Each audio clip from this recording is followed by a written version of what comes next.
L'associazione allevatori sta vivendo una fase di trasformazione e di presentazione di nuovi servizi. Come tale associazione può accompagnare in un percorso di crescita gli allevatori verso una maggiore sostenibilità?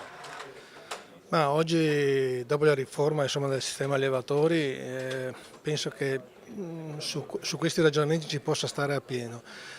Se pensi che abbiamo 2.500.000 animali iscritti alla nostra associazione e facciamo circa 11 milioni di analisi anno.